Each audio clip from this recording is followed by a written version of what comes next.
The year is 1810. The most powerful navy on Earth isn't European. It isn't American.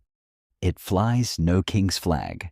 It answers to one woman, 600 ships, 80,000 pirates. She controls more firepower than most nations on the planet. And the empires who tried to stop her, they're all dead or begging for peace. No mutiny ever removes her. No rival admiral ever outsmarts her. No empire, however massive, ever forces her to her knees. This is the true story of the pirate queen who beat empires and won. Let's rewind. Southern China, late 1700s. In the floating brothels of Canton, a young woman works the boats that line the Pearl River. We don't know her real name. History only remembers her as Ching Shih, widow of Zheng, because that's what she becomes. But first, she has to survive, and surviving here means outsmarting everyone. Picture it. Lanterns on the water, music drifting from painted boats. Beneath the beauty, a brutal economy. Women sold, traded, owned. This is the world she's born into. No family name worth mentioning. No protection. No way out that anyone else can see. But she's watching everything. Every deal. Every deception. Every man who thinks a woman on a pleasure boat isn't paying attention. She's paying very close attention. Canton in this era is chaos wrapped in silk.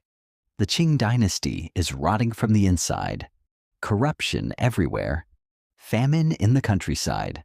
And on the water, an entire underworld thrives, ignored by an empire too busy protecting its throne to protect its coastline. Pirates rule these seas, not petty thieves, organized fleets, armies on water.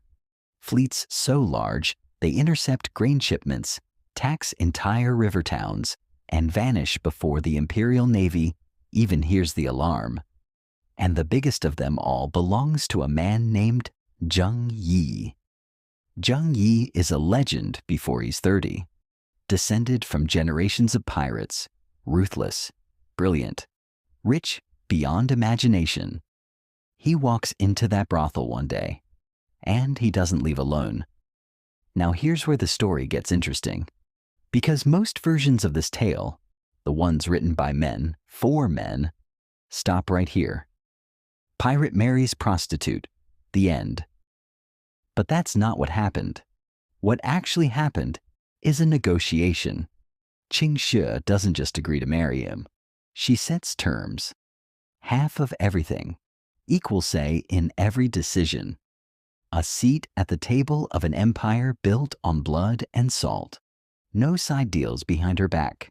No decisions made without her signature. If he wants her, he gets a partner, not a possession. Take it or leave the brothel and never come back. Ching Shih takes it. And just like that, an uneducated woman from the floating brothels becomes co-commander of the most feared pirate confederation in Chinese history. This isn't luck. This is the first move in what becomes one of the greatest power plays in maritime history. No one in that room, least of all Ching Shih, understands just how far she's about to take this. Under Ching Shih and Ching Shih, the fleet doesn't just grow, it transforms. They don't run a gang, they build an institution. Ching Shih is the architect. She drafts a pirate code, a real legal system, written down, enforced without mercy. Steal from the common treasury? Death. Rape a female captive? Death. Instantly. No trial needed. Desert your post in battle? Beheaded on the spot in front of the crew. Even trading with a captive without permission is forbidden. Every prisoner, every ransom, every negotiation runs through the chain of command she built. For an era where pirates were assumed to be lawless animals, this is almost unthinkable. A criminal empire with due process. But it's not just punishment, it's structure. Every ship owes a cut to the Confederation treasury. Every captain answers to a chain of command. Every plundered coin gets logged, tracked, distributed by rule, not by whoever grabs it first. She turns anarchy into an empire with paperwork. By the time she's done, the Red Flag Fleet, her fleet, commands over 400 ships and tens of thousands of pirates. Fishing villages up and down the Chinese coast don't pay taxes to the emperor anymore. They pay protection money to her. And then, in 1807, Zheng Yi dies. Some records say illness, some say a storm at sea. Nobody knows for certain. What we do know is this: the moment he's gone, every man on that fleet expects the empire to crumble. A woman, alone, commanding tens of thousands of armed, dangerous men? They give her weeks, maybe days. They have no idea what's coming, not even close. Because in the next part, Ching Shih doesn't just hold on to power.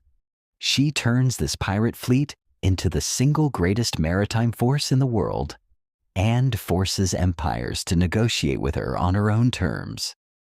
Part 2 is where the real war begins, and it ends in a way almost nobody expects. Every single man on that fleet is watching her, waiting for her to break, waiting for someone to challenge her, waiting for the empire her husband built to fall apart in her hands. She doesn't flinch, not for a second.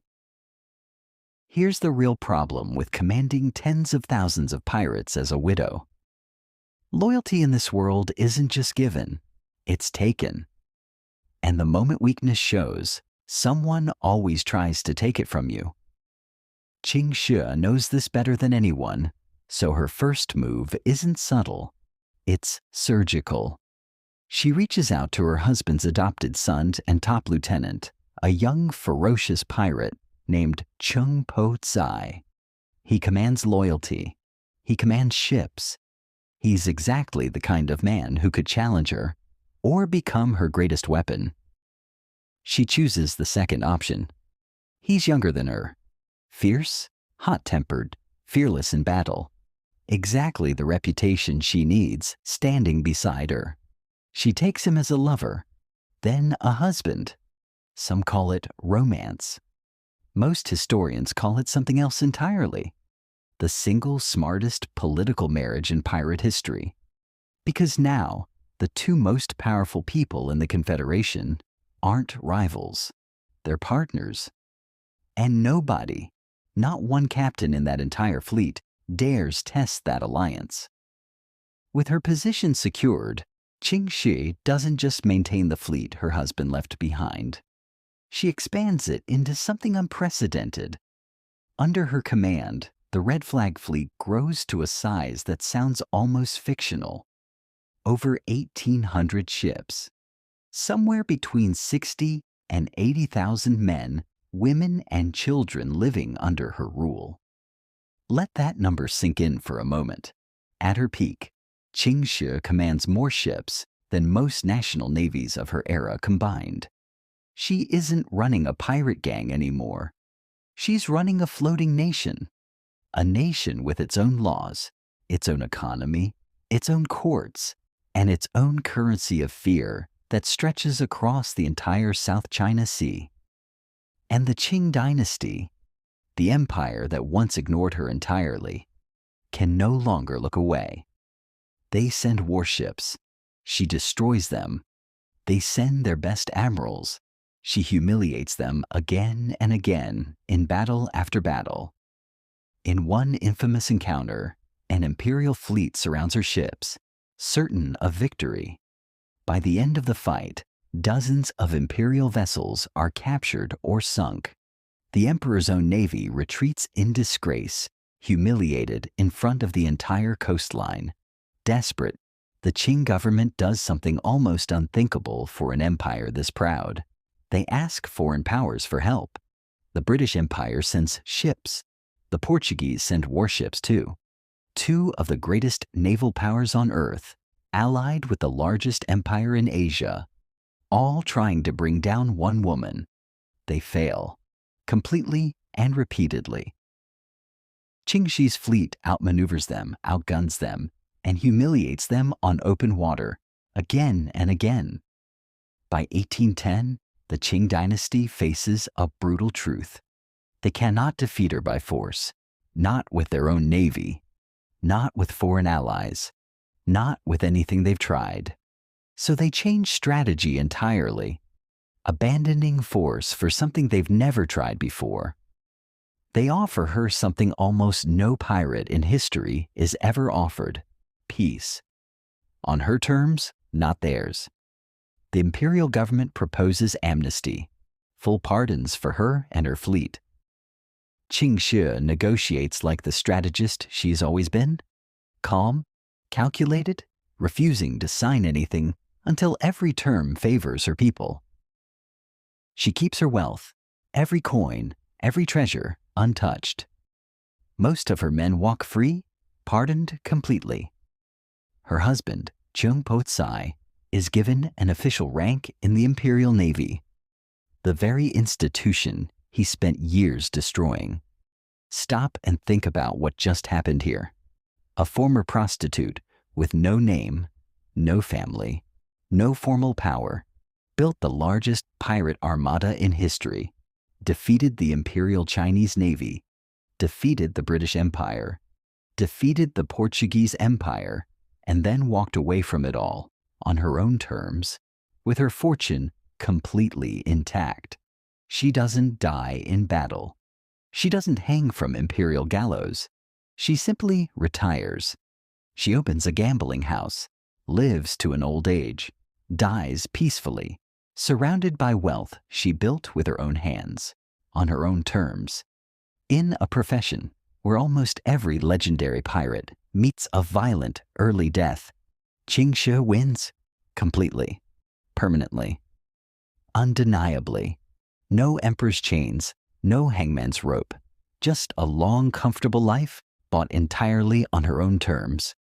No empire ever truly defeated her. They just eventually agreed to leave her alone. And maybe that's the most powerful, most unexpected ending any pirate in history has ever earned. If you want more stories about history's most underestimated women, the ones written out of the textbooks, subscribe. Because this is only the beginning.